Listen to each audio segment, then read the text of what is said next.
There is going to be a huge return to Leeds United, maybe. The rumour mill is kicking back into full gear. As I mentioned yesterday, the transfer market isn't necessarily being fully talked about because things are going a little bit crazy at Leeds right now, with the Championship still to be decided.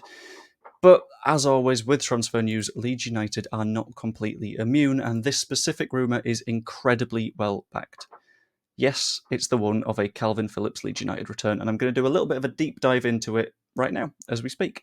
So, first off, we need to talk about the very, very basics of this move.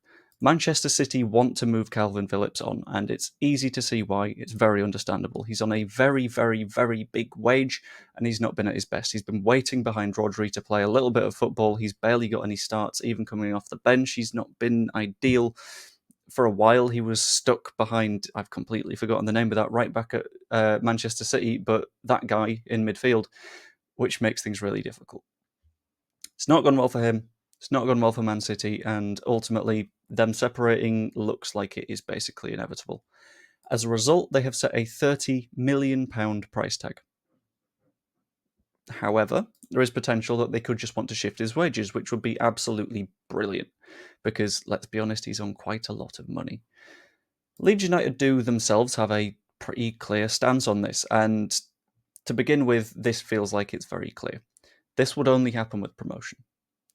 In the Championship, you get £8 million a year from TV revenue. We'd get a lot of money in from selling players, but that's not going to match up to the Premier League TV revenue of £100 million plus sales, plus the increase in revenue from being a lot more exposed, all that shebang.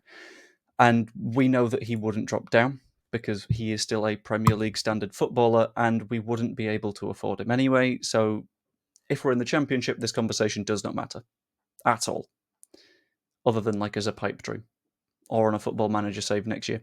Either way. But if we do go up, we are still unlikely to want to pay the £30 million fee, because that is a hell of a lot of money. That would be, in, off the top of my head, the top 2 or 3 transfers Leeds United have ever completed. If it was a straight up £30 million fee, it would be the most expensive transfer we've ever completed, because Ruter was, I think, 20-something rising to 34 with a bunch of bonuses, which I feel like we didn't get because we got relegated. In addition to that, the £150,000 a week is not easy in the slightest. For a club with our wage budget, that's a big chunk. That's maybe 10%. And if we consider our last go around in the Premier League, our highest paid player was on something like £100,000 a week, and I think it was Rodrigo. So that's not easy wages for us to deal with, which makes a permanent deal incredibly unlikely. However, there is a way of getting the deal across the line that is fairly doable, and that is on loan. So would we take him? I think a loan is doable. I think if we're not paying that full 100% of wages, it's fine. We can do it. And I think he's absolutely a great player still. And I think that there isn't any harm in taking him at Leeds United. He has had big confidence issues at City and West Ham. At City, primarily because he wasn't playing football. If you're not playing, you're not getting those minutes in. If you're not getting the minutes in, you don't have the chance to build your sharpness and confidence and keep on building. And at West Ham, he's had a little bit of a disaster. Given away the ball a few times, given away penalties. He feels like a player who has been on the bench for 2 years, basically, because that's what he is. And whilst he wants to build his way back into being that top-line footballer that gets picked for England, that is playing probably at the 2026 World Cup, he's going to need to play a hell of a lot more football, a hell of a lot better. But I think a homecoming could be great for him. Not only because it's his home and he likes it here, but he could be an ideal presence to have in and around the squad. We know that he is a very sort of jovial, happy guy, especially when he was at Leeds United under Marcelo Bielsa, and he brought that good, sort of solid vibe to everyone at the club around him. In addition to that, if it's just some of his wages, that is absolutely insane value. If we're paying 50% of his wages, that's 75k a week. Multiply that up, that's roughly £3.5–4 million for the year. If I were to rephrase that and say we've signed Kalvin Phillips on a permanent deal, 1-year contract for £4 million, you would go, that is perfect. That is an insanely low amount of money for a player of his quality. I think a loan would just work. It makes sense for us, it makes sense for City, and looking back at the ideal presence to have around the squad thing, something we miss right now is seniority. But Kalvin has experience of getting promoted, of playing in the Premier League, of playing in Europe, of playing international football. He's come through the academy in the same way that Archie Gray has, which is absolutely huge.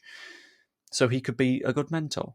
Someone to put a hand on Archie's shoulder and go, right, try this, try this, try this, try this. These are the mistakes you're making. Here's how we can grow. I think he'd be a brilliant addition to the Leeds United squad, in all honesty. And a lot of people will disagree because he's not been fantastic recently, and I can completely see that. But a good player doesn't turn into a bad player overnight. He wasn't great under Jesse Marsh. Fine, he was coming off the back of an injury, and no one was great under Jesse Marsh. Didn't necessarily look good under Pep Guardiola, but he didn't get any minutes to play himself into form. He's not looked fantastic at West Ham, but then again, the two big mistakes people have pointed out being giving the ball away for a goal and the penalty. The penalty wasn't a penalty. Anthony Gordon effectively fouled him instead. And the giving the ball away thing was Zuma playing an absolute hospital pass, and there wasn't really anything Kalvin could do. So, is it the right move? Right now, this video, I am live streaming the filming of it to some of my viewers. That's why I'm looking at this camera a little bit, because I'm getting a little bit distracted by the fact that I've got two of them. So I asked them prior to the stream start. Paul thought that it makes sense if the option to buy is about £20 million. This isn't something that I mentioned, but we could get him on loan, get an option to buy, and then after that first year, we can effectively decide, do we sign him permanently? That gives us a lot of flexibility and means that any outlay that we do pay isn't going to be too much. We can negotiate that in advance. Watchalong Leeds said that he thinks Joe is talking about it. This is absolutely, yeah. I watched Joe's video going into this. Joe is one of my favourite Leeds creators because he's very succinct. He knows what he's talking about as well, which is absolutely fantastic. Watchalong Leeds also thinks no to Kalvin, presumably looking at his recent form, which I can completely understand. And Niall in the chat said that competing with Rodri and dealing with injuries set him back. Absolutely agree with this. Someone that's injury prone isn't necessarily going to be playing at their best. Completely understandable. And playing behind Rodri all the time is also not going to be fun for him. So the move to Leeds could help. It could help rebuild his career, start again from scratch, and ideally get things going properly again. But ultimately, I want to know what you guys think. Let me know in the comments down below. If you haven't yet, please subscribe. I'm trying to push towards 3,000 by the end of the season. Might be a tough one, but I'm going to do my best.